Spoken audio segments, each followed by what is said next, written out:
तो बेटा जी आज हम लोग पढ़ेंगे, क्या पढ़ेंगे? आज हम लोग पढ़ने वाले हैं कोलिगेटिव प्रॉपर्टीज के न्यूमेरिकल्स, है ना? कोलिगेटिव प्रॉपर्टीज में आपको ऑलरेडी सारी की सारी करवा चुका हूँ।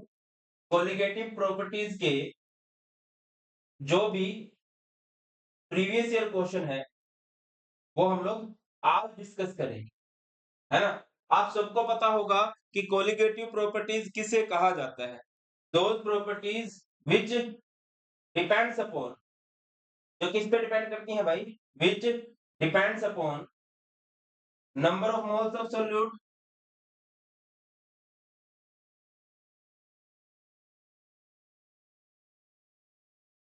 और amount of solute, amount of solute doesn't depends upon, doesn't depends upon nature of solute और solvent। उन्हीं को हम लोग क्या बोलते हैं बेटा? कोलिगेटिव प्रॉपर्टीज बोलते हैं। कौन कौन सी होती है? चार कोलिगेटिव प्रॉपर्टीज होती है हमारे पास। सबसे पहले relative lowering in vapour pressure, relative lowering in vapour pressure. फिर हमारे पास आ जाती है बेटा elevation in boiling point, elevation in boiling point. फिर हमारे पास आएगा डिप्रेशन इन फ्रीजिंग पॉइंट और लास्ट में आता है बेटा जी हमारे पास osmotic pressure.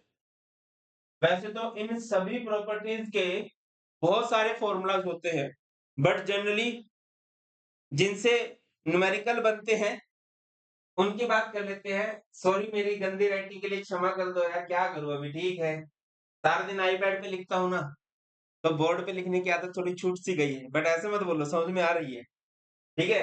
Relative lowering in vapour pressure क्या होती है? P note A minus P S by P note A equal to X B.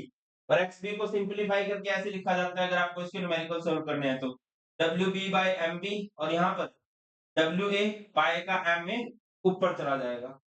Elevation in boiling point क्या रहेगा? Delta T B equal to K B M, और M को भी simplify करके लिखे तो वॉशिंग मशीन 1000 में आएगी। कहां से आएगी भाई? वॉशिंगटन से आएगी। उसके बाद depression in freezing point delta TF, delta TF equal to क्या होता है? केएफ एम, एम यानी मोलैलिटी। मोलैलिटी का फॉर्मूला क्या होगा भाई? वॉशिंग मशीन 1000 में आएगी। कहां से आएगी? वॉशिंगटन से आएगी। इसके बाद ऑस्मोटिक प्रेशर, ऑस्मोटिक प्रेशर का formula pi is equal to C into R into T. C, C is molarity, molar concentration को हम सी बोलते हैं। तो न्यूमेरिकल्स के लिए फॉर्मूला क्या रहेगा? वॉशिंग मशीन 1000 में देगी विमला इंटू में आर इंटू में टी। बेटा ये क्वेश्चन ये बनता है कि इन सभी कोलिगेटिव प्रॉपर्टीज में से किस कोलिगेटिव प्रॉपर्टी को सबसे अच्छा माना जाता है? तो आप लोग आंसर कर सकते हो। किस कोलिगेटिव प्रॉपर्टी को सबसे अच्छा माना जाता है भाई? तो इसका आंसर है osmotic pressure is considered as a best colligative property for the observation of molecular mass of polymer. किसी भी पॉलीमर का अगर मॉलिक्यूलर मास निकालना है तो उसके लिए सबसे बेस्ट कोलिगेटिव प्रॉपर्टी रहेगी ऑस्मोटिक प्रेशर। इसका रीजन क्या है? सबसे बड़ा इसका रीजन ये है कि osmotic pressure can be measured at room temperature. जो एलिवेशन इन बॉइलिंग पॉइंट है उसमें टेम्परेचर बहुत बढ़ाना पड़ेगा, जो डिप्रेशन इन फ्रीजिंग पॉइंट है उसमें टेम्परेचर बहुत घटाना पड़ेगा। Even relative lowering in vapour pressure के लिए भी टेम्परेचर बढ़ाना ही पड़ता है, but osmotic pressure room temperature पे काम आ सकता है। Point number 1। पॉइंट नंबर 2 जो है, इसमें आप कंसंट्रेशन टर्म के रूप में मोलैरिटी का यूज करते हो, मोलैरिटी का यूज नहीं करते, है ना? और किसी में भी मोलैरिटी का यूज नहीं किया जाता है। तो बेटा ये तो बात हुई जो आज हम पढ़ने वाले हैं, बट उससे पहले सबसे आवश्यक बात जो मैं शायद शेयर करना भूला नहीं था, मुझे था कि थोड़ा बहुत बताओ पढ़ेंगे क्या। तो बेटा 2-3 आवश्यक सूचनाएं मेरी सुनते चलो। जब भी आप किसी क्लास में एंटर करते हो जरूर चेक किया करो उस क्लास की प्री क्लास एक्टिविटीज, और जब आप किसी क्लास से एग्जिट लेते हो तो जरूर चेक किया करो उसकी पोस्ट क्लास एक्टिविटीज, इससे आपकी लर्निंग आउटकम इंक्रीज होती है। आगे बढ़ो। तो क्लास 12 के स्टूडेंट्स के लिए एमवाइब पर बहुत बढ़िया बैच स्टार्ट कर दिया गया है जिसका नाम है संभव batch for class 12 students, complete master course है ये। इसमें आपको मैथ्स पढ़ाने वाले हैं दी लीजेंड विशाल महाजन सर, जितनी तुम्हारी उम्र नहीं है उससे ज्यादा सर का एक्सपीरियंस है ना, और इससे ज्यादा मैं क्या ही बोलूं। फिर से आपको पढ़ाने वाले हैं सुनील जांगड़ा सर, इनसे अच्छी राइटिंग मुझे नहीं लगता किसी की होगी। केमिस्ट्री तुम्हें मेरे साथ एडजस्ट करनी पड़ेगी, केमिस्ट्री पढ़ाने वाला हूं मैं भारत पिंजाल, और बायोलॉजी आपको पढ़ाएंगी काजल सिंह मैम। इस बैच के कुछ फीचर्स की बात करें, इंडिया के टॉप एजुकेटर से पढ़ने को मिलेगा, 1000+ आवर्स की लाइव इंटरेक्टिव क्लासेस हैं, pre and post class activities हैं, एआई पावर्ड मॉक टेस्ट है, एआई का यूज किया गया है भाई, बहुत खतरनाक होता जा रहा है एआई समय के साथ, है ना, खतरनाक होता जा रहा है बट अच्छे काम भी किए जा सकते हैं, वो यहाँ पर यूज किया जा रहा है। 40 ई बुक्स है, ई बुक्स से पढ़ोगे तो फील आएगी आपको। 3000+ रिकॉर्डेड वीडियोस है, 90,000+ प्रैक्टिस क्वेश्चन है, और एम्बाइक सिंपल के सब्सक्रिप्शन के साथ आपको सिर्फ 12th के बारे में ही पता नहीं चलेगा भाई, 12th के अलावा आप लोग जितनी भी एम्बाइब की एप्स हैं उन सबका सब्सक्रिप्शन भी साथ के साथ मिल जाएगा, like Embibe lens, Embibe lab experiment, Embibe for parents, Froggipedia, इन सब की एक्सेस मिलेगी। सर मेन पॉइंट तो प्राइस बताओ, प्राइस बहुत कम रखा है, महाजन सर के की रिक्वेस्ट को फॉलो किया गया है, तो प्राइस है जस्ट 500 रुपीज पर मंथ अगर आप 1 ईयर का सब्सक्रिप्शन लेते हो। और अगर आपको ये है कि नहीं मुझे तो एक्स्ट्रा डिस्काउंट चाहिए, तो बेटा 3 मंथ्स के सब्सक्रिप्शन पर वो आप अवेल कर सकते हो भाई 600 rupees per month. Extra discount के लिए डिस्काउंट कोड लगा सकते हो जो हर मौसम में हर दिन वैलिड होंगे। अगर आप 1 ईयर का सब्सक्रिप्शन ले रहे हो तो आपको कोड यूज करना चाहिए अचीव 20, और अगर आप 3 मंथ्स का सब्सक्रिप्शन ले रहे हो अचीव 15, बाद में जो लगा है उतना ही डिस्काउंट मिल जाएगा, मतलब इधर 20 लगा है 20% डिस्काउंट, इधर 15 लगा है इधर 15% डिस्काउंट। सर मेरा दिल करता है कि 3 मंथ्स वाले पे अचीव 20 लगा दूं, लगा दे भाई, बट वो वैलिड नहीं होगा, डिस्काउंट नहीं मिलेगा, डिस्काउंट लगाने के लिए इधर ही लगाना पड़ेगा ये, ठीक है इधर ये, और अगर नहीं है दिल लगाने का तो कोई दिक्कत नहीं है। एक्स्ट्रा डिस्काउंट चाहिए तो भाई अब हम कहा जा रहे हैं, go green with knowledge this world environment day. Yes, world environment day पर एक्स्ट्रा कोड डिस्काउंट दिया जा रहा है बाय यूजिंग कोड NATURE30, मजाक कर रहा हूं, नेचर 30 NATURE30। बात करते हैं रिकॉर्डेड वीडियोस किस तरह से काम आती है, बुक्स किस तरह से होती हैं, इस तरह से होती हैं।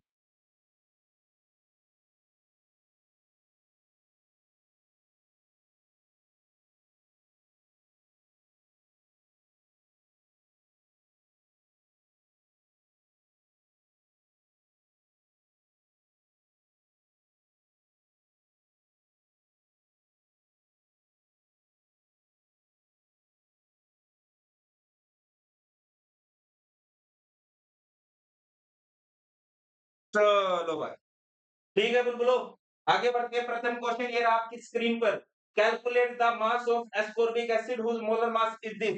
जब कभी भी न्यूमेरिकल करने जाओ, पॉसिबल है तुम्हें आता हो, ऑब्वियसली तुम मुझसे पढ़ रहे हो तो ऐसा तो नहीं हो सकता तुम्हें ना आता हो, 0.001% तुम कोशिश ये करते हो कि नहीं यार थोड़ा सीरियस नहीं पढ़ते हैं, है ना, मजे मारने हमने तो बेटा एक चीज मैं बता देता हूं,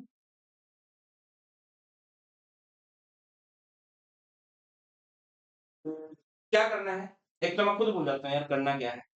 हाँ, करना ये है कि किसी भी क्वेश्चन को करने जाओ तो उसकी स्टेटमेंट से डाटा जरूर निकाल लिया करो, ठीक है। देखो, calculate the mass of ascorbic acid, हमें निकालना क्या है, हमें निकालना है WB, गिवन क्या क्या है, मोलर मास गिवन है, वैसे जनरली मोलर मास पूछा जाता है बट कोई बात नहीं, 176 gram per mole to be dissolved in 75 gram of acetic acid, mass of solvent in gram, कितना दे रखा है बुलबुलो, 75 ग्राम दे रखा है। To lower its freezing point, lower its freezing point यानी कि डिप्रेशन इन फ्रीजिंग पॉइंट दे रखा है, डेल्टा TF दे रखा है 1.5 डिग्री सेल्सियस। एक चीज मैं आपको बता दूं, जो डिफरेंस है चाहे वो सेल्सियस में हो चाहे वो केल्विन में हो वो बराबर होता है, ठीक है, तो आप इसको ये लिख सकते हो 1.5 केल्विन। केएफ की फुल फॉर्म क्या होती है? फुल फॉर्म मतलब केएफ का मतलब क्या होता है? इसे बोलते हैं क्रायोस्कोपिक कांस्टेंट या फिर molar depression constant, 3.9 kelvin KG पर मोल। आपको मैंने 1 मिनट का समय दिया, आप लोग इस क्वेश्चन को ट्राई करना चाहो तो कर सकते हो, ना चाहो तो भी ट्राई कर लो, क्योंकि इंसान is a puppet of mistake और गलतियों से हम जल्दी सीखते हैं। ओ हो हो, हम्म,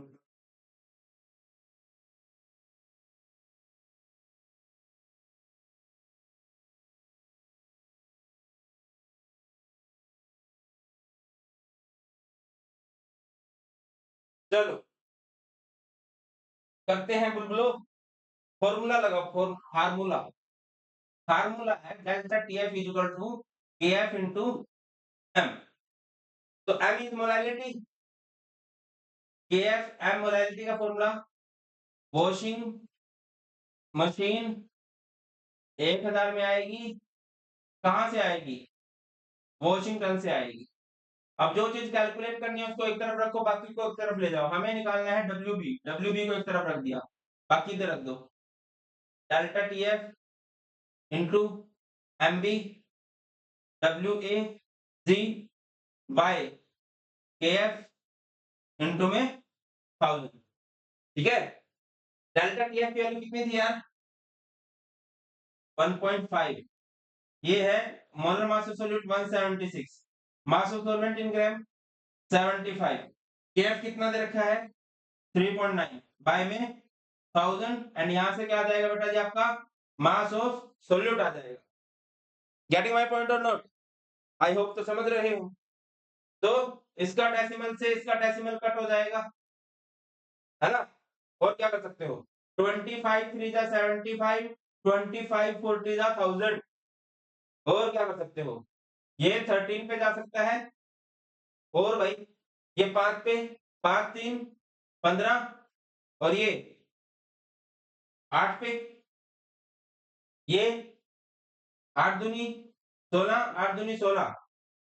ठीक है, तो 22 इंटू 3 66 बाय 13, 13 5 65, 1 0।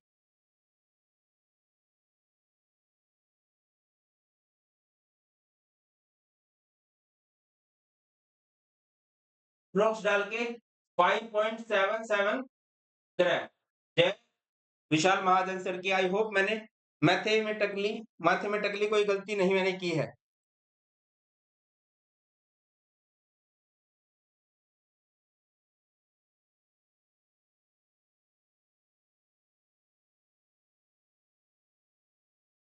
बताओ भाई, क्या हमने सही किया है? डेसिमल दिखना चाहिए बेटा जी। अगर आप यहां तक कर देते हो, 3 नंबर का न्यूमेरिकल है, तो शायद आपको 1.5 मार्क्स मिल जाए।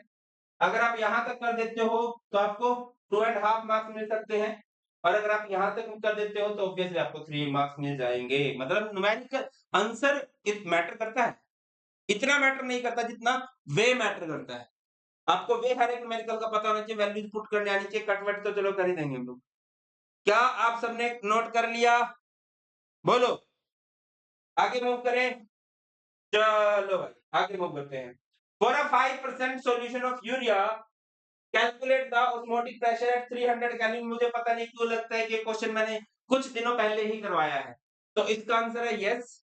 ये क्वेश्चन मैंने कुछ दिनों पहले ही करवाया था आप लोगों को। देखिए, 5% सॉल्यूशन ऑफ यूरिया मींस क्या है? 5% solution of urea means 5 gram urea in 100 gram solution. Point number, ठीक है, ये मतलब हुआ इसका। अगली बात पे आ जाओ भाई, और क्या दे रखा है आपको?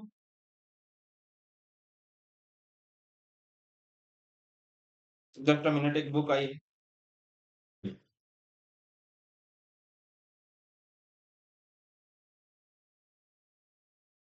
स्पैमर आया क्या? स्पैमर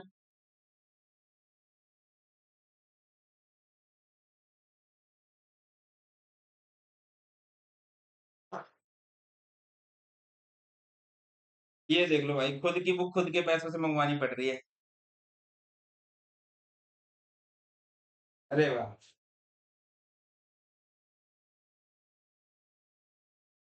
तो जिस किसी ने अभी तक बुक नहीं ली है, उन्हें मैं दिखा दूँ, ये हमारी बुक है। शायद थोड़ी बहुत तुम्हें दिख जाए। मैं क्यों बोल रहा हूँ ये दी बेस्ट बुक है, बढ़िया-सी है। पहली बात तो तुम्हें मेरी फ़ोटो देखने को मिलेगी, उसी से तुम खुश हो जाओगे। ऊपर से इसके अंदर कलर्ड नोट्स हैं। कलर्ड नोट्स को पढ़ने की फ़ील ही एक अलग होती है। ठीक है ना? और क्या है, क्वेश्चन दे रखे हैं भाई।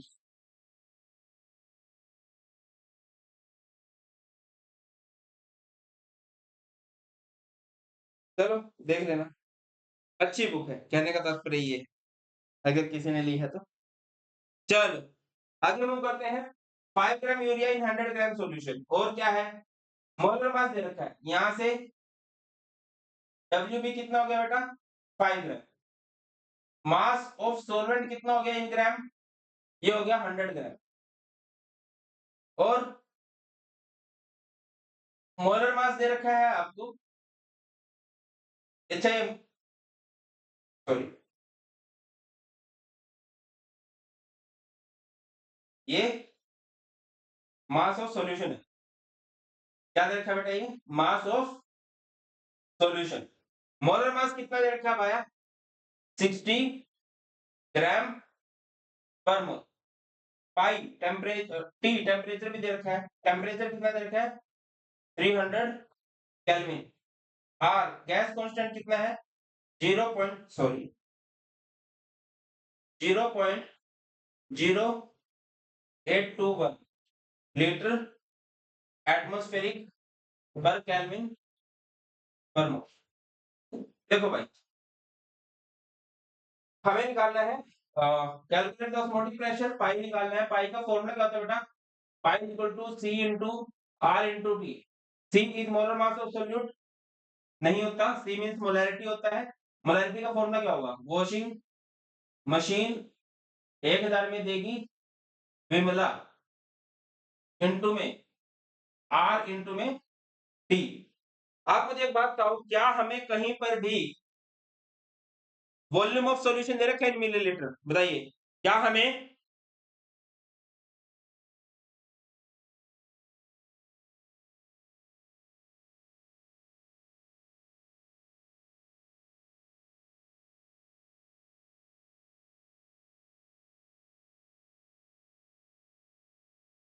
बताइए। तो इसका आंसर है नहीं, वॉल्यूम ऑफ सॉल्यूशन नहीं दे रखा। हमें मास ऑफ सॉल्यूशन दे रखा है। बहुत ईज़ी है ना, अगर मास दे रखा हो, वॉल्यूम निकालना हो तो डेंसिटी से निकाल लेंगे। बट खुशी की बात ये है कि यहाँ पर आपको डेंसिटी भी नहीं दे रखी। ऐसे केसेस में क्या करें? बेटा अगर कभी भी आपको डेंसिटी नहीं दे रखी हो, आपको लग रहा है ना स्टेटमेंट के अकॉर्डिंग मुझे डेंसिटी की जरूरत पड़ेगी, तो ऐसे केसेस में बेटा आप लोग डेंसिटी क्या मान के चलोगे? डेंसिटी आप लोग मान के चलोगे 1 ग्राम पर मिलीलीटर। कितनी मान के चलोगे? 1 ग्राम पर मिलीलीटर। और वहां से अगर आप इसका वॉल्यूम निकाल लोगे, तो जो मास है वही वॉल्यूम आ जाता है। वॉल्यूम आएगा इसका 100 मिलीलीटर। आप चाहो तो स्वयं से ट्राई भी कर सकते हो, मैं तुम्हें रोक नहीं सकता। Pi is equal to WB is mass of solute. Mass of solute है 5। मोल मास ऑफ सोल्यूट होता है 60,000। वॉल्यूम इन मिलीलीटर कितने हैं? 100। आर इज गैस कांस्टेंट की वैल्यू कितनी रखी है? 0.0821। टी इज टेम्परेचर की वैल्यू कितनी रखी है? 300, है ना?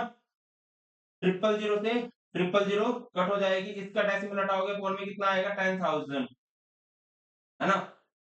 00 से 00 कट, 3 2 जा 6, है ना? तो बस यही है। तो इसको कर दो। 5 एकम 5, 5 दूनी 10, 1 पंजोठे 40 और 1 41 बाय 2, और यहाँ पर 100, ये 2 पे कट करो। 2 दूनी 4, 0 5 4.5। तो इसका आंसर आएगा बेटा 20.525 ग्राम। सॉरी, ग्राम नहीं आएगा, ग्राम तो मास की यूनिट है। आपको निकालना है यहाँ पर osmotic pressure. Osmotic pressure, pressure की यूनिट यहाँ पर क्या यूज की गई है? एटीएम यूज की गई है। 20.525 ATM यहां से हमारा आंसर आ जाएगा।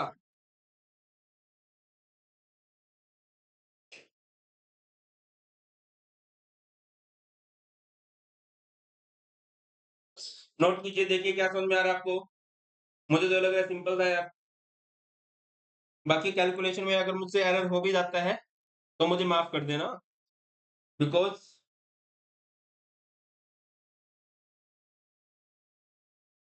ऐसा ही हिसाब किताब है। Side please. ओ ये क्या आप सबने सबू ने NOTE कर लिया?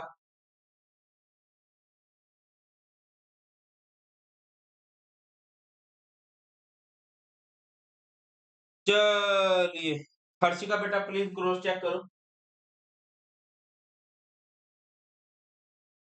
अगले क्वेश्चन पे चलते हैं। Define the following term osmotic pressure. Define कर लोगे क्या? It is the pressure applied on solution side, on solution side to stop osmosis. Osmosis क्या होता है? Flow of lower concentration particles, lower concentration particles towards higher concentration particles through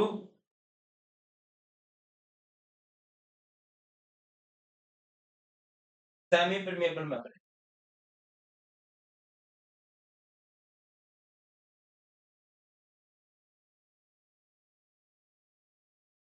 समझ में आती है बात? आई थिंक तो समझ में आती होगी भाई। डिफाइन करना तो इजीली डिफाइन कर ही सकते। What happens when a pressure greater than osmotic pressure is applied on the solution supply, solution side separated from solvent by a semi permeable membrane? Setup को समझिए।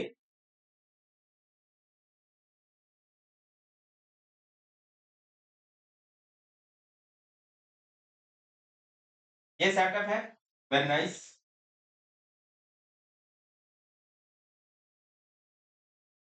ठीक है ना? इस तरफ हाइयर कंसंट्रेशन,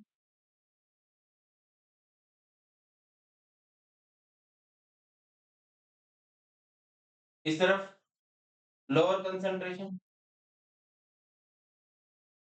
तो अगर मैं यहां पर प्रेशर लगाऊंगा, पता चला कि पार्टिकल्स मूव कर रहे हैं इस तरफ, इट इज ऑस्मोसिस। इसको रोकने के लिए हमने इधर प्रेशर लगा दिया, इट इज ऑस्मोटिक प्रेशर। और अगर इससे ज्यादा प्रेशर लगा देंगे तो क्या होगा भाई? Reverse osmosis takes place. क्या होने लगेगा बेटा? रिवर्स ऑस्मोसिस होने लगेगा। गेटिंग माय पॉइंट और नॉट? आई होप तो आप समझ रहे हो मेरी बात को। आगे मूव करते हैं। Define the following term colligative property. Easily define किया जा सकता है। Those properties which depends upon, जो किस पे डिपेंड करती हैं भाई? Which depends upon number of moles of solute, number of moles of solute are called, उन्हीं को क्या बोला जाता है बेटा? उन्हीं को हम लोग बोलते हैं कोलिगेटिव प्रॉपर्टी। ये अच्छा क्वेश्चन है भाई। अगला क्वेश्चन देखो, इसको, ये बहुत बढ़िया क्वेश्चन है। अगर कभी किसी क्वेश्चन के अंदर आपको दो डाटा दे रखे हैं तो जनरली ऐसे केसेस में हमें कांस्टेंट की वैल्यू निकाल के दूसरा डाटा सोल्व करना होता है। ठीक है, देखिए, a 10% solution of sucrose in water has a freezing point of this। 10% solution of sucrose का मतलब क्या है? अच्छा, इस तरफ हम सुक्रोज की बात करेंगे। Sucrose solution, calculate the freezing point. अगले केस में फ्रीजिंग पॉइंट निकालना है, दिस एंड दिस। ठीक है, 10% सॉल्यूशन ऑफ सुक्रोज का मतलब क्या है? 10 ग्राम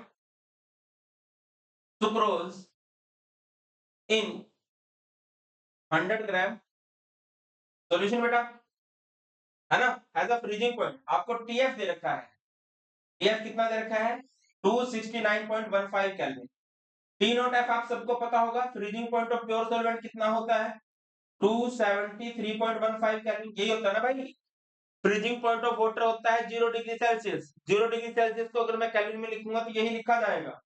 और डेल्टा टीएफ कैसे होता है? हायर में से लोअर माइनस करते हैं, T not F minus TF, ये कितना हो जाएगा?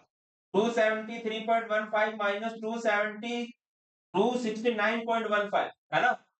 तो यहां से आएगा बुलबुलो 4 केल्विन। और चलो डब्ल्यू भी आपको दे रखा है, डब्ल्यू भी आपको दे रखा है 10 ग्राम। डब्ल्यू ए जी क्या दे रखा है? बहुत सारे बच्चे बोल देंगे जी 100 ग्राम दे रखा है सर। भाई वो सॉल्यूशन दे रखा है, हमें सॉल्वेंट बताना चाहिए। सोल्यूट 10 ग्राम है, सॉल्यूशन 100 ग्राम है, तो सॉल्वेंट कितना हो जाएगा यहाँ से? 90 ग्राम हो जाएगा। जो केएफ है, केएफ केएफ की वैल्यू कहाँ गई? केएफ की वैल्यू नहीं पता, केएफ की वैल्यू हमें नहीं पता, केएफ की वैल्यू हमें निकालनी पड़ेगी बेटा। मैंने बोला कांस्टेंट की वैल्यू निकालनी होती है। और क्या देखा है? मोलर मास ऑफ सुक्रोज पता होना चाहिए, मैंने बोला उसकी वैल्यू याद रख लो। नहीं याद रखोगे तो गिवन भी हो सकती है 342 ग्राम पर मोल। क्वेश्चन स्टार्ट करें, स्टार्ट करें। देखो भाई, डेल्टा टीएफ इक्वल टू क्या होता है? Delta TF equal to KF into M होता है। केएफ इंटू एम यानी मोलैरिटी का फॉर्मूला क्या होता है? वॉशिंग मशीन 1000 में आएगी, कहां से आएगी? वॉशिंगटन से। और ये डेल्टा टीएफ। बढ़िया रहेगा कि जिसको निकालना है, जिसको सोल्व करना है, उसको एक तरफ रख लो। Just a minute. जिसको सोल्व करना है बेटा उसको आप रख लो एक तरफ, और जिसकी वैल्यू हमें पता है उन सबको ले जाओ दूसरी तरफ। देखो हमें वैल्यू निकालनी है केएफ की, केएफ को इधर रख लिया, बाकी डेल्टा टीएफ इंटू में एमबी इंटू में W A G by KF की तो वैल्यू निकालनी है। डब्ल्यू बी इंटू में 1000, वैल्यूज पुट करो। डेल्टा टीएफ की वैल्यू कितनी दे रखी है भाई? 4। Molar mass of solute 342, mass of solvent 90, WB mass of solute कितना दे रखा है बुलबुलो? मास ऑफ सोल्यूट हमें दे रखा है 10 और इनटू में 1000। चाहो इसको सोल्व कर लो, ना चाहो तो ऐसे ही रख लो। चाहो तो सोल्व कर लो, ना चाहो तो ऐसे ही रख लो, क्योंकि आगे हमें इसको पुट ही करना है। चलो हम इसको सोल्व नहीं कर रहे हैं, हम इसको as it is carry forward कर रहे हैं। अब देखो आगे क्या दे रखा है? 10% glucose in water, 10% glucose in water, 10% glucose in water. इसका मतलब क्या हुआ बेटा? 10 gram glucose in 100 gram solution. यहां से मास ऑफ सोल्यूट कितना है? 10 ग्राम। मोलर मास ऑफ सोल्यूट, क्योंकि ग्लूकोज की बात की जा रही है, और ग्लूकोज का मोलर मास देखो तो कितना दे रखा है आपको? बेटा ग्लूकोज का मोलर मास आपको दे रखा है 180 ग्राम per mole. Mass of solvent कितना होगा? मास of solvent in gram 90 gram. KF की वैल्यू चलो यहां से उठाएंगे, और तो कुछ नहीं होता ना, ठीक है, और कुछ नहीं होता। डेल्टा टीएफ इक्वल टू क्या होता है? केएफ क्या होता है बेटा? डेल्टा टीएफ, डेल्टा टीएफ होता है equal to KF into M. KF M यानी मोलैलिटी का फॉर्मूला, वॉशिंग मशीन 1000 में आएगी वॉशिंगटन से। अब केएफ की वैल्यू तो आपने सॉल्व नहीं की थी, जब सॉल्व नहीं किया तो पुट करना पड़ेगा। केएफ की वैल्यू देखो 4 इंटू 342 इंटू 90 बाय 10 इंटू 1000। इधर आ जाओ डब्ल्यूबी में। अब इसमें डब्ल्यूबी की वैल्यू क्या है? 10। मोलर मास ऑफ सोल्यूट कितना है? 180 इंटू में 1000 एंड मास ऑफ सॉल्वेंट कितना है बेटा इधर भी 90 है। जिसको कट किया जा सकता है उसको कट कर दो। ये 10,000 से 10,000 कैंसिल, 90 से 90 कैंसिल, है ना। ये 4, ये 4, ये 5, है ना। और भाई ये हो गया 342/45। इसको सोल्व कर लो यार। 342/45 किस पे जाएगा ये? मैं बिना कैलकुलेटर का यूज करे सोल्व कर सकता हूँ इसको, बट क्यों करूं मैं ऐसा? बेटा ये आएगा 7.6। याद रहे ये डेल्टा टीएफ आया है। और हमें क्या निकालना है? हमें निकालना है calculate the freezing point of 10% glucose. इसका फ्रीजिंग पॉइंट हमें निकालना है।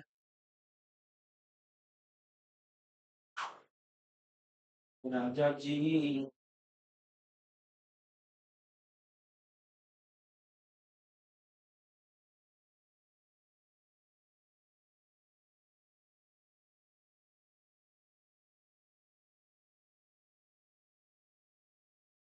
डेल्टा टीएफ का फॉर्मूला क्या होता है? T not F minus TF. TF को इधर ले जाओ, क्या आ जाएगा? T not F minus delta TF. T not F कितना?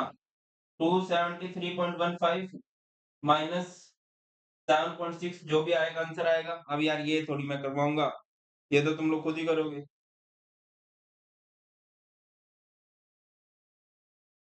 जल्दी कर दीजिए।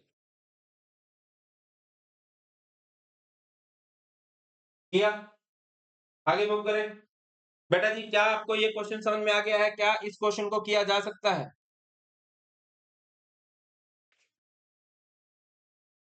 बात क्लियर होती है?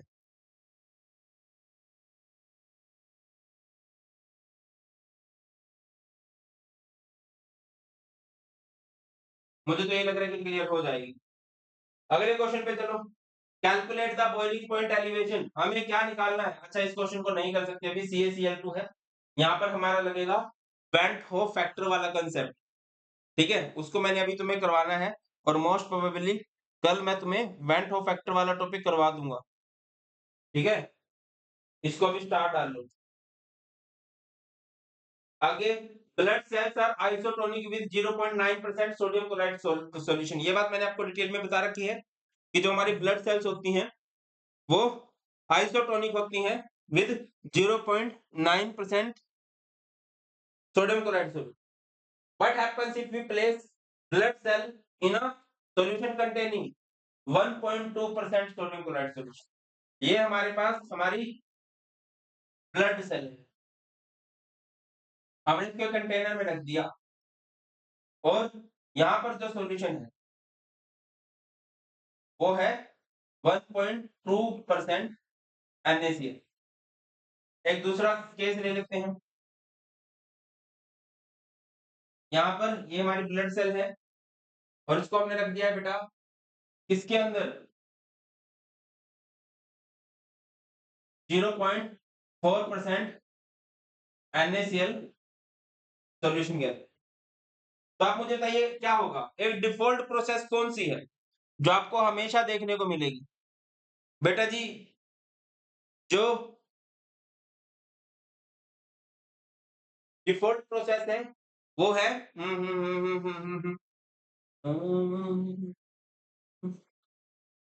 डिफॉल्ट प्रोसेस है भाई, एक तो मैं खुद भूल जाता हूँ यार। ऑस्मोसिस एक डिफॉल्ट प्रोसेस है, तो क्या हो?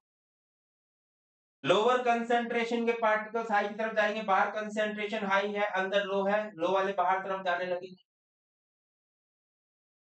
यहां पर क्या होगा? एक्सो ऑस्मोसिस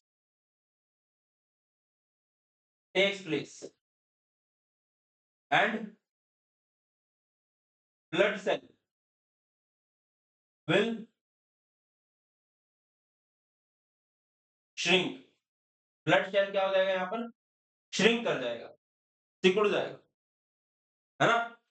यहाँ पर ये 0.4% है, और ये हमारा ब्लड सॉल्यूशन, और ब्लड सॉल्यूशन की कंसेंट्रेशन क्या है 0.9% NaCl, यानी कि बाहर की तरफ लोअर है, तो पार्टिकल्स लोअर से हायर की तरफ मूवमेंट करेंगे, अंदर की तरफ जा रहे हैं, तो यहाँ पर आपको क्या देखने को मिलेगा बेटा, endo osmosis takes place and blood cell will swell, blood cell यहाँ पर स्वेल कर रहे हैं। क्या आपको क्लियर है बेटा नन्ना मुन्ना टॉपिक? क्लियर है बेटा? आगे मूव करते हैं। Derive the relationship between relative lowering of vapor pressure and molar mass of solute. हमें पता है relative lowering in vapour pressure क्या होता है, पी नॉट ए। ये क्या बदतमीजी है यार, मैं तो बोल रहा हूँ डेरिवेशन कभी आते नहीं है, सच में नहीं आते हैं भाई, हैं? ये पता नहीं खुद से बना दिया क्या। P nought A minus P S by P nought A equal to X B, और ये P nought A minus P S by P nought A, X B का formula N B N A plus N B. यहाँ पर क्या लिखोगे, for dilute solution, dilute solution के लिए क्या होगा, एनबी की वैल्यू बहुत कम होती है एन ए से, एनबी की वैल्यू को आप लोग अप्रोक्स मान के चल सकते हो कि जीरो के इक्वल होती है, ऊपर जीरो नहीं करोगे सारा जीरो जाएगा, नीचे जीरो पुट कर दोगे, इस एनबी को आप लोग जीरो मान सकते हो। फॉर्मूला कर दो, क्या बन गया, P note A minus P S by P note A, NB is W B by M B, और एन ए को लिखोगे तो डब्ल्यू ए और इसका एम ए ऊपर चला जाएगा। हमें मोलर मास ऑफ सोल्यूट निकालना है, मोलर मास ऑफ सोल्यूट को एक तरफ लिख लिया बेटा, बाकी W B M A W A और ये सारा डाटा इधर, P note A minus P S by P note A by P note A को ऊपर भेज दो, इस तरह से। इस तरह से आप लोग मोलर मास ऑफ सोल्यूट निकाल सकते हो from relative lowering in vapour pressure. क्या आपको समझ में आती है बात? समझ में आती है बात भाई? आई थिंक तो समझ में आ रही होगी।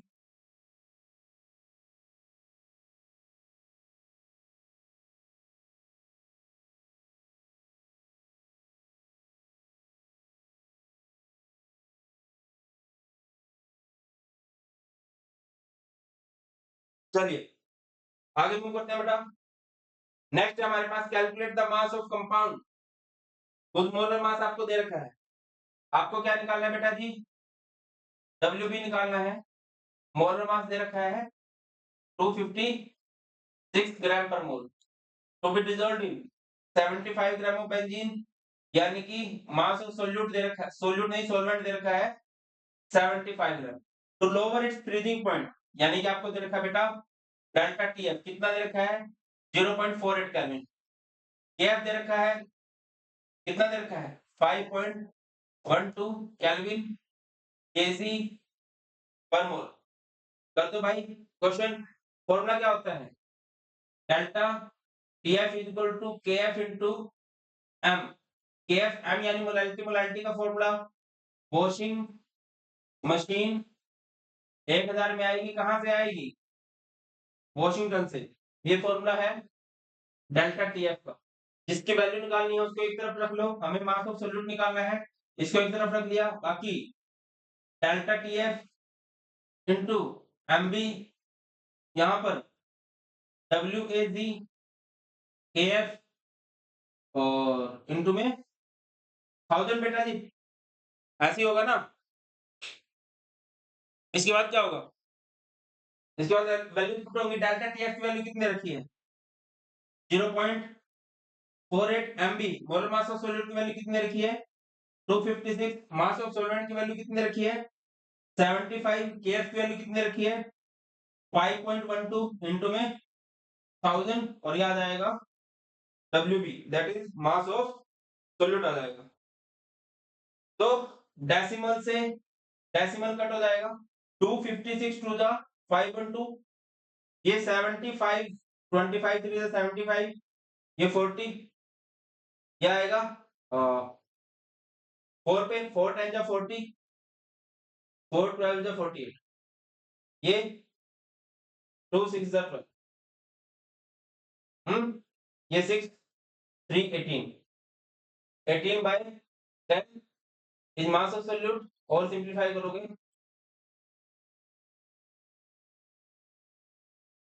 बोलो क्या आपको क्लियर होता है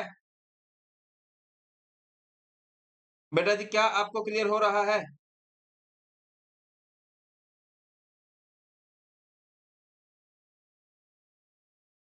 आगे मूव करें। How is vapour pressure of a solvent affected when a non volatile solute is dissolved in it? बताइए। Vapour pressure of solvent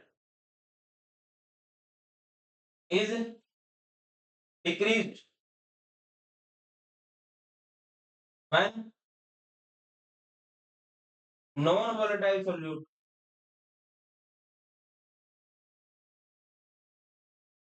is at, है ना? होता क्या है, जैसे कि हमारे पास एक solute, pure solute, sorry pure solvent है, वो वेपर बना रहा होगा, वेपर बना रहा होगा तो बढ़िया से प्रेशर भी लगा रहा होगा।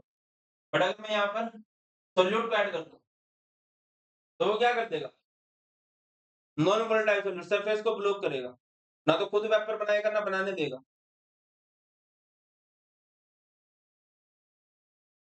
क्लियर है?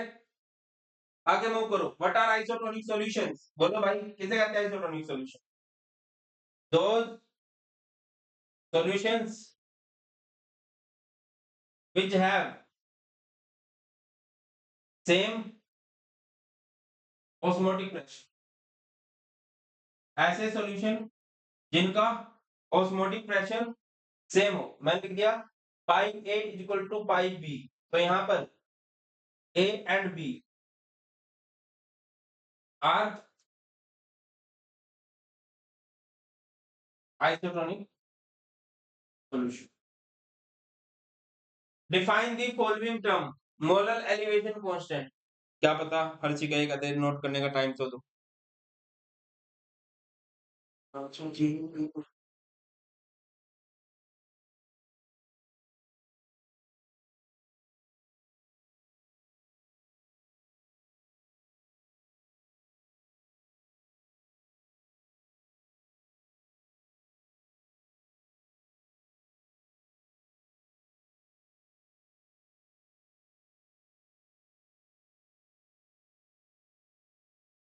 आगे मूव करें।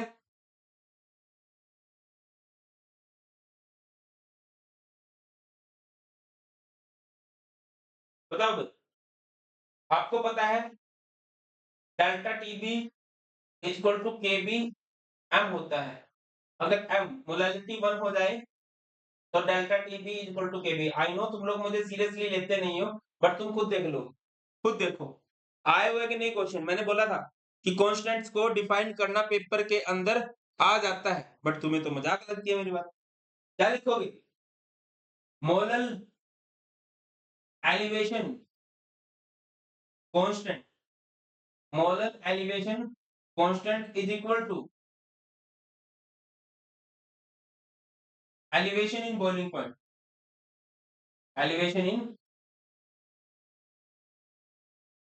Boiling point when molality becomes unity. या फिर मोलैलिटी और किस तरह डिफाइन कर सकते हो इसी को, molar elevation constant is equal to elevation in boiling point when 1 mole of solute, 1 mole of solute is dissolved in 1 kilogram of solute, है ना? मोलैलिटी का मतलब क्या होता है बेटा? मोलैलिटी का मतलब ये होता है number of moles of solute in mass and in mass of solvent in kilogram. तो ये हमने लिखा है 1 मोल ऑफ सॉल्यूट को डिसॉल्व करा दो 1 किलोग्राम ऑफ सॉल्वेंट के अंदर, तो उसकी मोलैलिटी 1 हो जाएगी और अगर मोलैलिटी 1 हो जाती है, तो ये चीज़ें आपस में इक्वल हो जाती हैं। तो बेटा जी ये कुछ क्वेश्चन है कोलिगेटिव प्रॉपर्टीज़ के। कल हम वेंट ऑफ फैक्टर करेंगे। अभी आप लोगों ने बताया कि कल से हम इलेक्ट्रोकेमिस्ट्री स्टार्ट करें, तो मैं कोशिश करूँगा कि इस क्लास की टाइमिंग मतलब सॉल्यूशन वाली क्लास की टाइमिंग 12 बजे या 11 बजे मैं रखवा सकता हूँ। उसके लिए रेडी रहना। और जाते-जाते मैं हमेशा बोलता हूँ कि मेरी सबसे फेवरेट ऐप है MBIVLE वर्चुअल लैब एक्सपीरियंस। इस तरह से एक्सपेरिमेंट आपको समझाए जाते हैं, देख लीजिए।